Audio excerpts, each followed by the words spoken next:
Hello guys, நான் தான் உங்களோட நைட் சொல் பேசுகிறேன். இன்னைக்கு நம்ம ஒரு புது மங்கா தான் பார்க்க போகிறோம். அந்த மங்கா நிஜமாலே ஒரு வேற லெவல் மங்கா, ஒரு தரமான மங்கா. இதை யாருமே மிஸ் பண்ணிடாதீங்க. இதில் நம்ம என்னெல்லாம் எதிர்பார்க்கலாம்னா action, super power, fantasy and violence. வீடியோக்குள்ளே போகிறதுக்கு முன்னாடி நம்ம சேனலை லைக் பண்ணுங்க, ஷேர் பண்ணுங்க, மறக்காம சப்ஸ்கிரைப் பண்ணுங்க. I get overwhelmed so easily. My anxiety creeps inside of me, makes it hard to breathe. What's come over me feels like I'm somebody else. கதையோட ஸ்டார்டிங்ல புறக்கணிக்கப்பட்ட நகரத்தை காட்டுறாங்க. அந்த நகரத்துல ஒரு பையன் போஸ்டரை பார்த்துக்கிட்டு இருக்கான். தி லிவிங் டெத் கிளப், இங்க மரணம்தான் நம்பிக்கை. 7 போட்டியாளர்கள், அதில் ஒருவன் மட்டுமே உயிரோட வெளியே வருவான். இதுல ஜெயிக்கிறவங்களுக்கு 3 மில்லியன் பரிசு தொகை.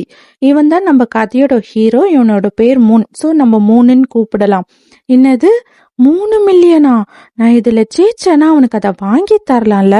போஸ்டரை பார்த்துக்கிட்டு இருக்கும்போது பின்னாடி வந்து கை வச்சு, டேய் அங்க அப்படி என்னடா பார்த்துக்கிட்டு இருக்க?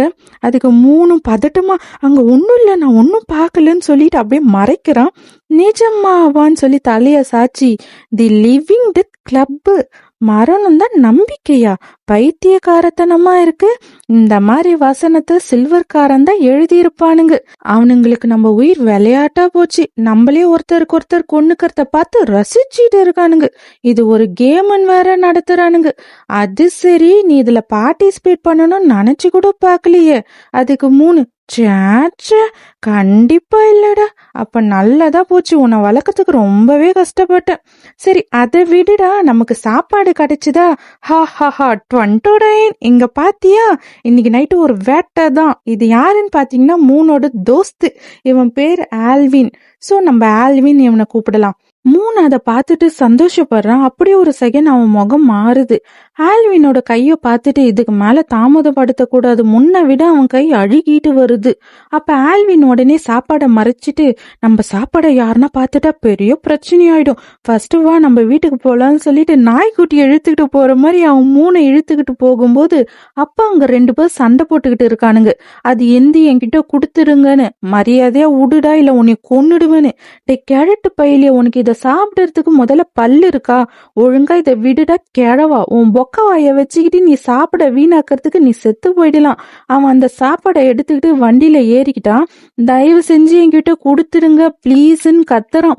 உனக்கு வேணுமா? அப்ப வந்து வாங்கிக்கோ, இன்னைக்கு நல்ல ஒரு லாபம் தான் போல சொல்லிட்டு அந்த சாப்பாடை வண்டிக்குள்ள போட்டான். இத ஆல்வினும் மூணும் பார்த்துக்கிட்டு இருக்கானுங்க. ஆல்வின், இனிமே இந்த வழி நமக்கு பாதுகாப்பு இல்லை, நம்ம வேற வழியில போலாம். மூணு, ஒரு நிமிஷம் இருடா. ஆல்வின், திரும்பவும் அதே பண்ணாத சொல்லிட்டேன். அப்ப ஆல்வின் ஒரு சாப்பாடு பாக்ஸ தூக்கி போட்டு, இதை புடிச்சுக்க, ஒழுங்கா இங்க இருக்காத, சீக்கிரமா வீட்டுக்கு ஓடிடு, இங்க இருக்காத. ஃபுட்டை எடுத்துக்கிட்டு ஓடுறான். இந்த புறக்கணிக்கப்பட்ட நகரத்துல ஒருவேளை சாப்பாட்டுக்கே போராட வேண்டியதா இருக்கும். உங்களை நீங்களே பாதுகாத்துக்கலனா கண்டிப்பா இறந்துடுவீங்க. ஆல்வின் வந்து, டேய் வாடா இப்போ போலாம். அந்த வயசானவரு சாப்பாடை எடுத்துக்கிட்டு போகும்போது, அங்க 2 பேர் உன்கிட்ட சாப்பாடு இருக்குல்ல, அத நான் பார்த்தேன், நீ சாக கூடாதுன்னா அதை ஒழுங்கா கொடுத்துடு.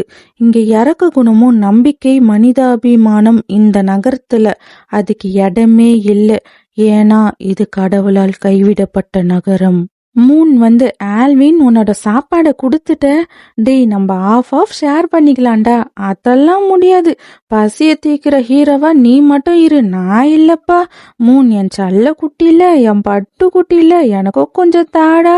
போதுண்டா டேய், மறுபடியும் ஐஸ் வைக்காத. இப்ப 2 பேரும் வீட்டுக்கு போயிட்டாங்க. ஆல்வின், நான் கவர்மெண்ட் ஏரியால கேட்டேன், உனக்கு புதுசா கை வாங்கினதுக்கு அப்புறம் நீ அங்க போய் ஒர்க் பண்ணலாம். ஆனா என்ன, நம்ம கொஞ்சம் கம்மியா தான் பார்த்துப்போம். இருந்தாலும் ஹே, நான் சொல்றது கேக்குறியா இல்லையா? ஆல்வின், டேய் அதுக்குள்ள தூங்கிட்டியாடா?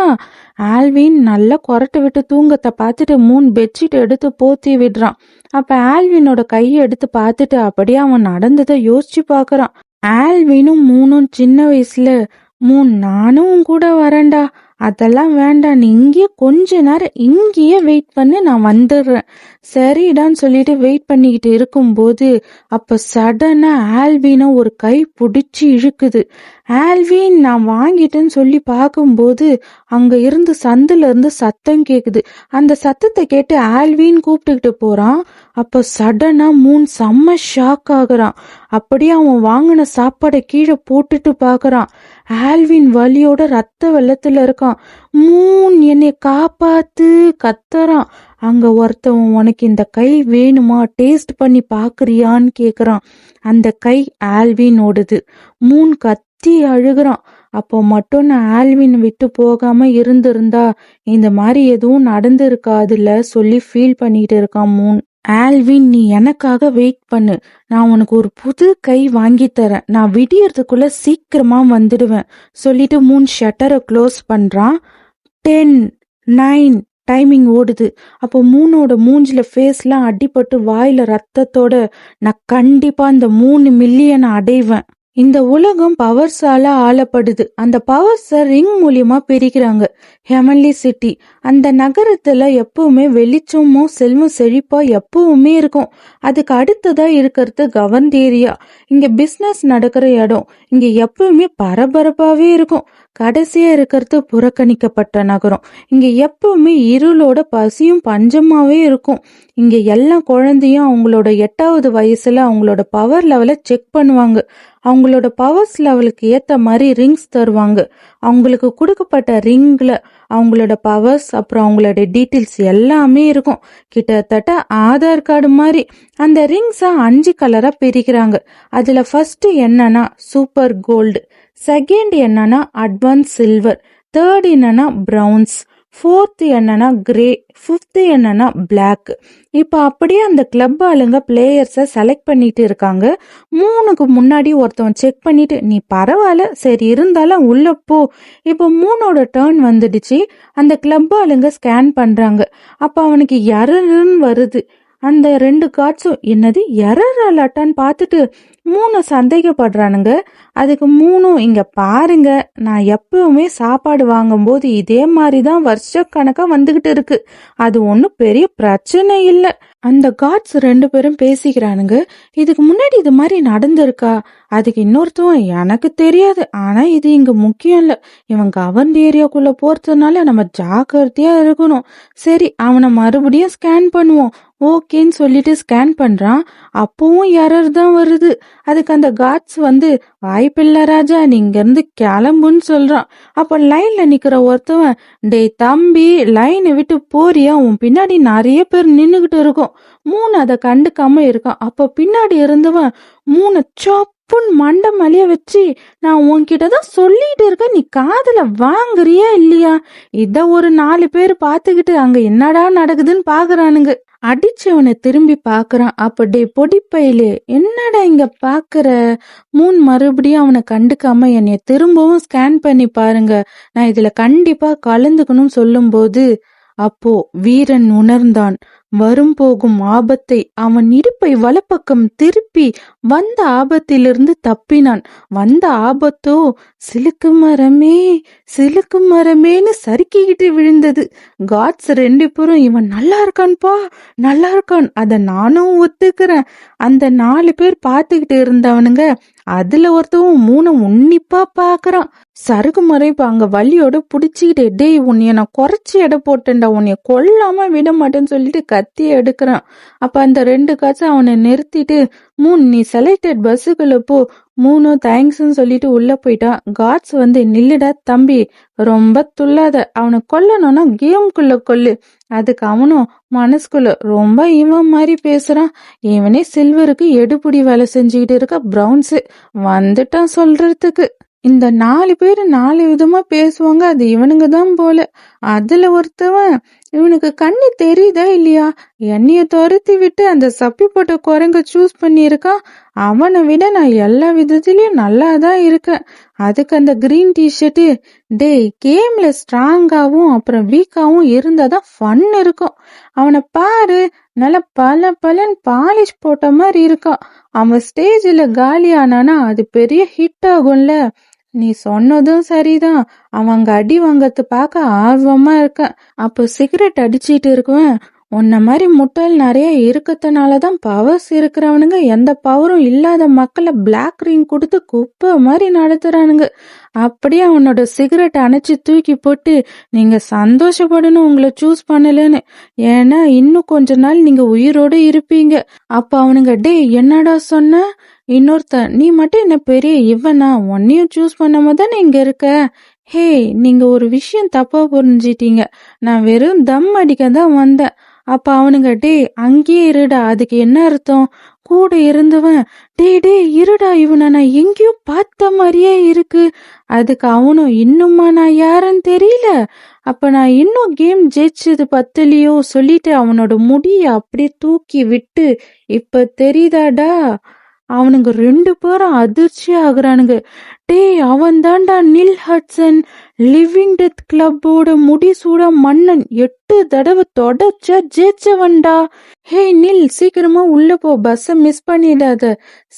சரி ஓகேன்னு சொல்லிட்டு அவனும் உள்ள போயிட்டான். இந்த பஸ்ல ஏறிட்டா ஓடவும் முடியாது ஒளியவும் முடியாது.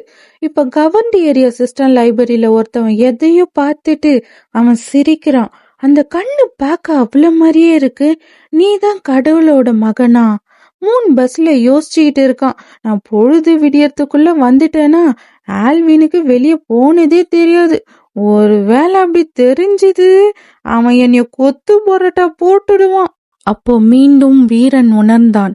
அவனை நோக்கி சறுக்கு மரம் கத்தியால் குத்த வருவதை. உடனே சடக்கென்று பட்டனை அழுத்தி அவன் காலால் கத்திய பறக்க விட்டு வீரன் கோதாவில் இறங்கினான். அப்போ பஸ்ல இருக்கிறவங்க இப்பவே சண்டை ஆரம்பிச்சிட்டாங்களா? அப்ப நில் பாத்துக்கிட்டு இருக்கான். அதுக்கு அந்த சறுக்கு மரம் நல்லதா போச்சு. எங்க சண்டைக்கு வராம இருப்பியோன்னு நினைச்சேன். பரவாயில்ல, கேம் ஸ்டார்ட் ஆகிறதுக்கு முன்னாடி உன்னோட டிக்கிய பழுக்க வைக்கிறேன்டா. மூன் யோசிக்கிறான். இவன் கிட்ட என்னோட எனர்ஜியை வேஸ்ட் பண்ண விரும்பல. அப்படியே வேஸ்ட் பண்ணா கேம்ல மத்தவங்க கூட சண்டை போட முடியாது. அப்படி நான் சண்டை போட்டாலும் இங்க இருக்கிறவங்களுக்கு என்னோட ஸ்கில்ல பத்தி தெரிஞ்சிடும். அதுக்கப்புறம் அவங்களோட டார்கெட்டே நான் மட்டும்தான் இருப்பேன். இப்ப என்ன பண்றது? அப்ப சடனா சறுக்கு மரத்துக்கு பச்சைக்கன் மூஞ்சிலே ஒரு குத்து விழுது. குத்து விட்டுதான் அவன் நாக் அவுட் ஆயிட்டான். அப்படியே அவனை தூக்கிக்கிட்டு போறான். அப்ப அந்த காட்ஸ் வந்து நல்ல வேலை பண்ண நில், நம்ம இடத்துக்கு போய் சேர்ற வரைக்கும் அவனை பாத்துக்கோ, என்கிட்ட விட்டுடுங்க, இப்போதைக்கு அவன் எழுந்திருக்க மாட்டான். மூன் வந்து ஒரே பஞ்சில் அந்த சறுக்கு மரத்தை சாச்சிட்டான். இவன் கூட நான் கேம்ல போனேன், நான் ஜெயிக்கிறதுக்கு வாய்ப்பே இல்லை நினைச்சிட்டு நில் கிட்ட தேங்க்ஸ் சொல்றான். நில் வந்து உன் எதிரிக்கே தேங்க்யூ சொல்ற? நீ இன்னும் குழந்தையாவே இருக்கியப்பா. ஆனா நீ ரொம்பவே லக்கி. இப்போதைக்கு என்னைய கேம்ல பார்க்க மாட்ட, அதுவும் நீ ஜெயிக்கிற வரைக்கும் தான். மூன் வந்து மேல கை காட்டுறான். அப்ப வீரன் பறக்க விட்டு கத்தி இப்ப நில் மண்டையில் தரையிறங்கியது. அப்போ ஒரு வழியா பஸ் கவர்ன்ட் ஏரியாக்குள்ள உள்ள போகுது. அப்போ மூன் வந்து வாவுன்னு ஆச்சரியமா பாக்குறான். இந்த சிட்டி புறக்கணிக்கப்பட்ட இடத்தை விட வித்தியாசமா இருக்கு. இங்க சுத்தி இவ்வளவு வெளிச்சமா இருக்கு. இந்த கவர்ன்ட் ஏரியால தான் உயர்ந்த 10 ஃபேமிலி வாழுறாங்க. பஸ் வந்து கேம் நடக்கிற இடத்துக்கு வந்துடுச்சு. இப்ப பஸ்ல இருந்து இறங்கிட்டு மூன் வந்து அசத்தலா இருக்கே இந்த ஸ்டாச்சுன்னு பாத்துக்கிட்டு இருக்கான். அதே சமயம் அங்க நில் வந்து சறுக்கு மரத்தை டிக்கிய பழுக்க வச்சுக்கிட்டு இருக்கான். இப்ப எல்லாம் சீக்கிரமா உள்ள வாங்கன்னு கூப்பிடுறாங்க. இதுதான் கேம் நடக்க போற ரிங். அதை பார்க்கறதுக்கு நிறைய பேர் ஆர்வமா வெயிட் பண்ணிட்டு இருக்காங்க. அப்படியே மூன் நடந்து போயிட்டு சுத்தி பார்த்துக்கிட்டு இருக்கான். அப்ப சடனா ஒரு விஷயத்த பாக்குறான். அப்போ ஒரு தள்ளு வண்டியில துணியை போத்தி பாடிஸ் எல்லாம் எடுத்துக்கிட்டு போறாங்க. அப்போ மூன் நினைக்கிறான், இந்த கேம்ல கொல்லப்பட்ட போட்டியாளர்களான்னு. இவனுங்க எங்க எடுத்துக்கிட்டு போறாங்கன்னு பாக்குறான். அப்ப அவனுங்க ஒரு கராஜ் முன்னாடி நின்னுக்கிட்டு அந்த துணியை எடுக்கிறானுங்க. எடுத்துட்டு இன்னைக்கு போட்டி ரொம்ப கடுமையா இருந்ததுல, நிறைய பிளட்டா இருக்கு. ஹே, பார்க்கவே முடியல, அதை சீக்கிரமா ஓபன் பண்றியா? அவனுங்க ஓபன் பண்ணி ஏதோ குப்பிய கொட்டுற மாதிரி கொட்டுறானுங்க. அத மூன் பாக்குறான். அப்போ ஒரு வீடு காட்டுறாங்க. அந்த வீட்டுல ஒரு வேலை பாக்குற பொண்ணு, யங் மாஸ்டர், நம்ம எதிர்பார்த்த நாள் வந்துடுச்சு, இப்ப நீங்க புறப்படுங்கன்னு சொல்றா.